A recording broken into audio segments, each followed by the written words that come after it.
Hello there, ladies and gentlemen, and welcome back to the channel. Since 2004, we have had rumors of a Halo movie coming out, and it was gonna blow our minds. It's our favorite green protagonist, fuck you Doom guy, shooting and slicing his way through hordes of alien filth. Now, over the years, we've come to learn that video game adaptations to film don't usually turn out all that great. But for me, it was Tuesday. Yes! Yes! Unless, of course, we're talking about Super Mario Bros., in which case, yep, good job, absolutely, 100%, excellent film. Yes! Super Mario Bros. Shows us that video games can absolutely be feature-length films. We need more movies to follow in their footsteps, okay? I think we can all agree on that one. If Super Mario Bros. Can do it, Master Chief can do it too. That is what the fans deserve. And now, after years of waiting, we are finally getting Halo coming as a TV series. It's gonna be a TV show, so not quite a movie. Not really what I wanted, but you know, it's something, okay? Can't really complain. And now with this show coming out, there is potential to see all of the fan favorite characters on screen. Master Chief, Cortana, Captain Keyes, Johnson, Miranda, Locke.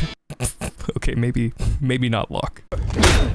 But after all these years, the fans are finally getting a chance to see all of these characters hit the screen. But I'd be lying to you if I said I wasn't worried, because there's just this little voice in my mind. It's just saying, Mando, this show's gonna come out and it's gonna fucking suck. And then you're gonna say it might be good and you're gonna look like an idiot in front of all these people. You're gonna have to delete your YouTube channel and go back to giving handjobs in the alley. There is just a mountain of evidence that shows that video games don't often translate very well into movies and TV shows. But I'm sure the team working on the Halo TV show is dedicated, passionate, hardcore fans of the series itself, so they know what fans want. This is clearly going to be something made for the fans, the people that made this franchise what it is today, which is easily one of the most iconic and popular video game science fiction franchises of all time.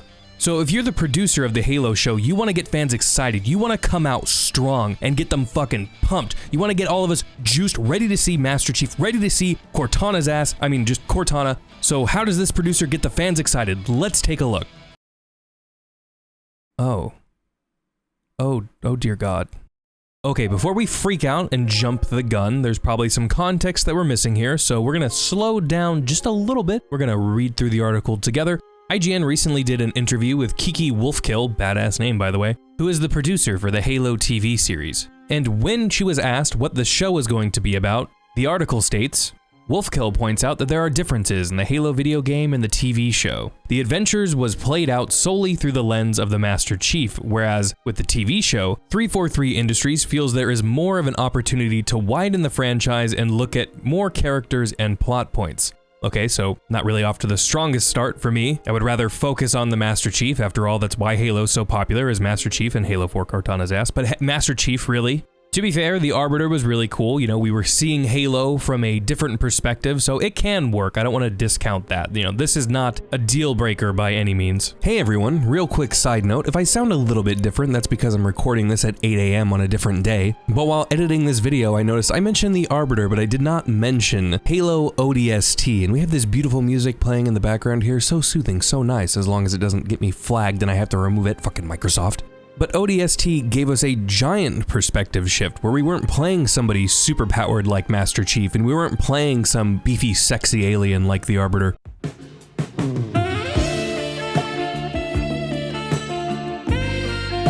We were playing a normal human being who was relatively underpowered. I mean, look at the way you throw these grenades, what the fuck? But it was a very interesting perspective shift that not only affected the gameplay, but how the story was told. You got to see more struggles from the regular human, a normal soldier's perspective, where the odds seem even more insurmountable.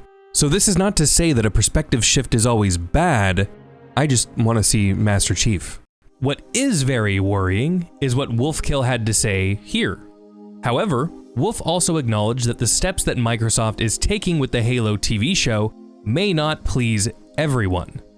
Now, on its face, this isn't damning of the entire series. I mean, hell, it's not even out yet, obviously, but This statement alone isn't some death nail in the coffin like I've seen some people making it out to be. What, did you think this video was gonna be all about 343 ruins Halo, Microsoft is trying to run it into the ground, they don't care about the fans at all? It's a fucking joke, relax. There's a distinction that needs to be made between two statements. One statement being that this TV show isn't going to please everyone, and the other statement being, this show is not going to please Halo fans. And it's the latter statement that I've seen discussed more often. Obviously, not everything you do is going to please every Halo fan. We all want something different. I mean, hell, just take a look at some of the discussions going around about Halo Infinite and what people want out of that game. You have people talking about they want a Battle Royale mode, and other people saying don't put Battle Royale anywhere near Halo, and that's just one example. With such a massive IP, you're going to have conflicting interests when it comes to your fan base. Hell, I don't know why I didn't mention Sprint. Sprint's like the biggest one with 343 Halo. Yeah, Sprint. Not to have Sprint, you want to be able to run your Spartan. I don't know. Is it good for the gameplay? No. Does it make you feel fucking cool barreling your 1-ton ass into a tiny fat grunt's little chest, sending him flying into the wall? Absolutely it does. So you get my point. It's impossible to please everybody. I think that's totally reasonable, and anyone who says otherwise is unreasonable. With that being said, you do run the risk of going too far in the other direction though, what I like to call the Rian Johnson direction, or otherwise known as the fuck the fans direction. That's where you have absolutely no consideration for what your viewers might want to watch. Yes, it's good to have your own story and to have a direction that you want to go in, but if that is not something that is going to, one, stay faithful to the source material, and two, be something enjoyable for the fans of the source material to watch, then really what the hell is the point of making it in the first place? I'm looking at you, Star Trek Discovery. So we're really gonna have to wait and see how this one plays out when it comes to what Wolfkill was actually meaning by saying that this wasn't going to please everybody. Now, what kind of worries me here is Wolfkill's statements about what they're trying to do with Halo, what inspiration they're drawing from. Now, you have things like The Expanse, which is mentioned in this article, an amazing science fiction show on Amazon Prime. If you haven't seen it yet, definitely check it out. It's one of my favorites for sure.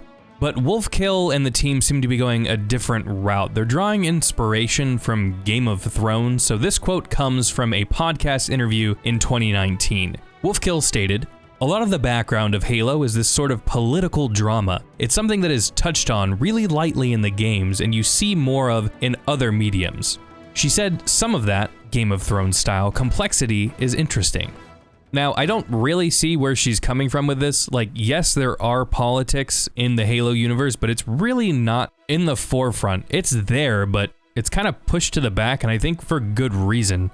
Granted, there are different factions, like you have Oni, you have the UNSC, and the Insurrectionists. So it's not like the groundwork isn't there, it's just that Halo has never been a political drama. That's just not what Halo's about. I guess you can go ahead and explore that aspect of Halo, I just don't see why you would want to do that. And maybe I'm just one of those fans who this show isn't going to be for. I just think that Halo is much better suited for a gritty war drama, something like Saving Private Ryan, where we have a squad of troops that we can follow, or something like what Rogue One was originally marketed to be, this gritty war documentary. Hell, you don't even need to look outside of the Halo universe for what I'm talking about. Do you remember the Halo 3 ODST live action trailers? I mean, Jesus Christ, those were so good. Look at this shit. Look at what's going on here. This is what we should be getting.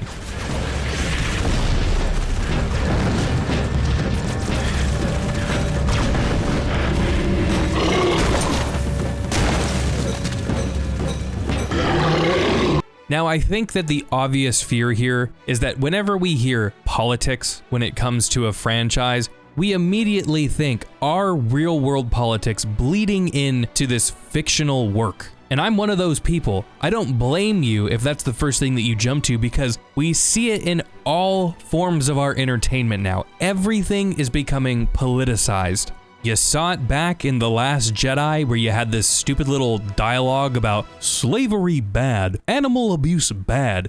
Like, yeah, no shit, you potato sack. The more you know, real good. Thanks for that. Evil white men controlling the war. Oh my god. Then, of course, you have the absolute dog shit embarrassment of a show, Star Trek Discovery, you know, talking about tackling Trump-era political divides and how they use Klingons to show racial purity and racism. I don't know. The show's so fucking stupid.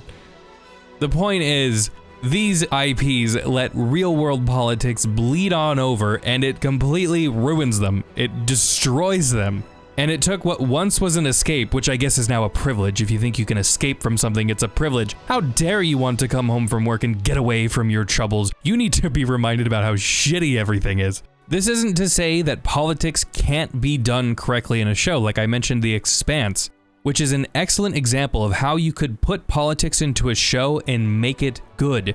You have these different factions, they're all vying for the same resources and they all kinda need each other to a certain extent. It's interesting. And like I mentioned before, you kinda do have that setup. You have Oni, the UNSC, and the insurrectionists. Granted, Oni and the UNSC are a little bit closer together, but I mean, you kinda get the point of what I'm saying. Oni does some shady shit, so there could be a divide there. It could be interesting to explore. Politics doesn't always mean bad, it just depends on how they're going to do it. This could be some really badass Oni spy show. We could be following the Office of Naval Intelligence, doing some covert ops on the insurrectionists, and hell, they could even tie the Covenant into that somewhere down the road. Like I said, this isn't a video that's meant to hate on this show or talk shit about the people making it. Yes, I make jokes at their expense, it's funny, whatever. But that's not what this video was about.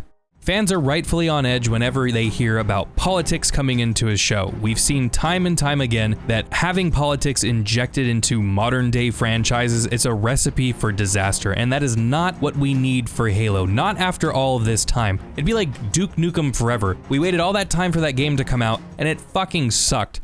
We're finally getting a Halo TV show, and yes, I know we had Forward Unto Dawn, but I don't care about that.